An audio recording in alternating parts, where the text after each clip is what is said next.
সকলকে good morning জানিয়ে আজকে আবার নতুন একটা ব্লগ শুরু করলাম। আগের দিনে ঠাকুরের পায়েসটা ছিল, সেটা একটু গরম করে রাখলাম। ভাত বসিয়ে দিয়েছি, তারপর চায়ের বাসনগুলো আমি ধুয়ে নিচ্ছি। আজকের ব্লগটি চা খাওয়ার পর থেকে শুরু করলাম। তার আগে আমি অনেক কাজকর্ম করেছি, সেগুলো আর আপনাদের সঙ্গে শেয়ার করলাম না। আজকেও আমরা কৃষ্ণনগরে জগদ্ধাত্রী ঠাকুর দেখতে যাব। প্যান্ডেলে প্যান্ডেলে ঘুরে ঠাকুর দেখব। সমস্ত বাসন ধুয়ে নিয়েছি, আর এই ঠাকুরের বাসনগুলো ভিজিয়ে রেখে মাছ ধুতে গেছিলাম। মাছ ধুয়ে নিয়ে রেডি করে নিলাম, তারপর ঠাকুরের বাসনগুলোও আলাদা করে ধুয়ে নিয়েছি। মাছ রান্না করব সবজি দিয়ে, মাছের লবণ আর হলুদ মাখিয়ে নিলাম।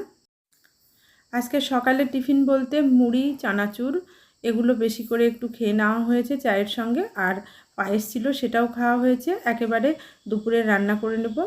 রান্না করতে গিয়ে দেখলাম তেলটা শেষ হয়ে গেছে, তাই ঢেলে নিচ্ছি। এটা ফোল্ডিং কাক, এই কাক দিয়েই তেলটা ঢেলে নেব। কাকটা ধুয়ে আবার ফোল্ডিং করে রাখা যায়, রাখতে জায়গা অনেক কম লাগে।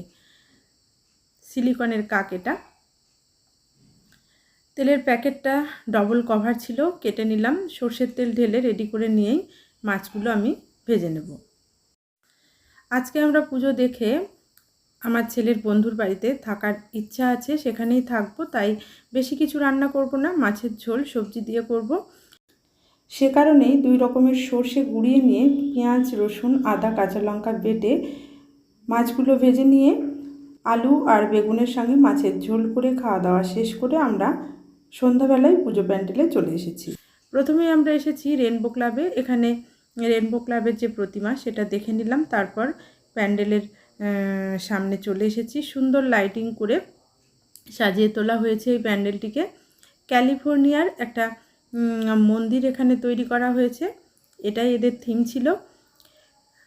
বিভিন্ন রকম সুন্দর সুন্দর গানের সঙ্গে এই লাইটিং সত্যিই মানানসই ছিল। ভীষণ ভীষণ সুন্দর লেগেছে এই প্যান্ডেলটি। কৃষ্ণনগরের জগদ্ধাত্রী পুজোতে বিভিন্ন ক্লাব এবং বারোয়ারিগুলো বিভিন্ন থিম তুলে ধরেন, সেই থিমগুলো ঘুরে ঘুরে পুজো প্যান্ডেলে দেখা হয়। এখন আমরা চলে এসেছি ক্লাব অনন্যাতে। এদের থিম ছিল বাংলা শিল্পের সাবেকিয়ানা। বাঁশ ছোট ছোট করে কেটে রঙিন কাপড় আর জরি দিয়ে তৈরি করা হয়েছিল এই প্যান্ডেলের থিম। অসম্ভব সুন্দর হয়েছিল।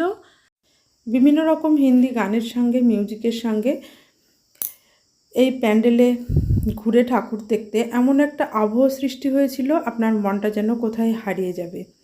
এত সুন্দর হয়েছিল এখানকার থিম। এটা ক্লাব অনন্যার বাইরের পোর্শনের ভিডিও আপনাদের সঙ্গে শেয়ার করলাম। ভিতরের পোর্শনটা আরও সুন্দর হয়েছিল, সেই ক্লিপটা পাওয়া যাচ্ছে না, তাই শেয়ার করতে পারলাম না। আর কত প্রাইজ পেয়েছে এই অনন্যা ক্লাব। এবার আমরা চলে এসেছি শক্তিনগর মাঠের পুজো প্যান্ডেল। এখানকার থিম ছিল রামেশ্বরম।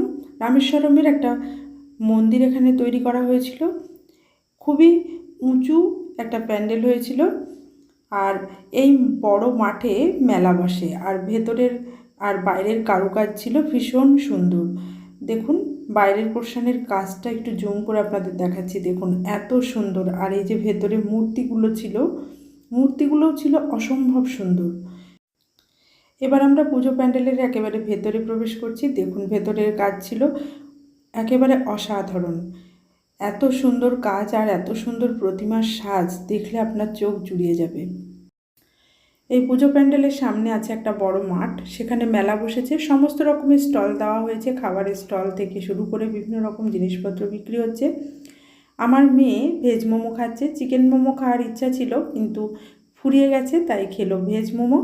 আর এই যে পাপড়ি চাটের দোকান, এখান থেকে আমি আর আমার হাজব্যান্ড খেলাম পাপড়ি চাট। আমার ছেলে কিছু খেলো না।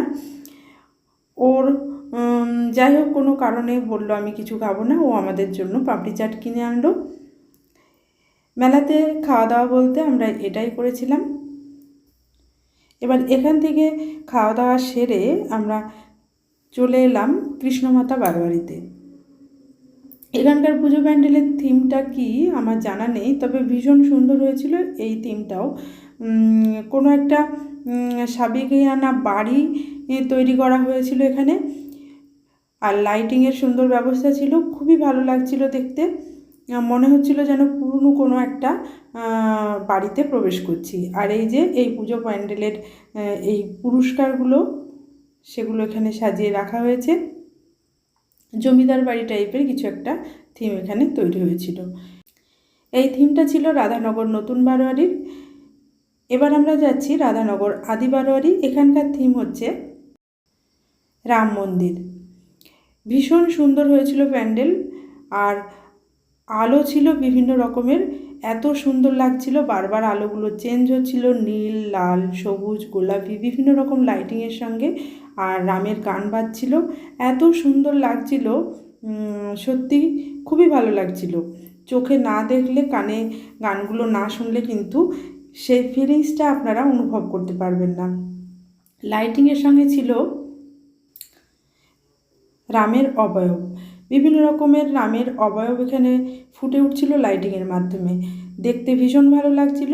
আর ভেতরে এই যে লাইন পড়েছে ঠাকুর দেখার, প্রতিমা দর্শনের জন্য আমরা এবার ভেতরের দিকে এগিয়ে যাচ্ছি। ভেতরটাও ছিল সুন্দর কারুকার্যের তৈরি। এই বারোয়ারির মায়ের নাম সেরামা। অযোধ্যার রাম মন্দিরের আদলেই এই মন্দিরের ভেতর এবং বাইরের অংশটা তৈরি হয়েছে। ভেতরের যে বিভিন্ন মূর্তিগুলো ছিল, যেমন হনুমানের, রামের মূর্তি ভীষণ সুন্দরভাবে তৈরি করা হয়েছিল। আর ওদিকে প্রতিমাকে তো দেখিয়েই দিলাম, জগদ্ধাত্রী মা। আজকের ব্লগটি আমি এখানেই শেষ করছি। আরও ভালো থিমযুক্ত বিভিন্ন পুজো প্যান্ডেল ছিল, সেগুলোতে যাওয়া সম্ভব হলো না, অনেক রাত্রি হয়ে গেছে। এখানে এই ব্লগটি শেষ করছি। ধন্যবাদ।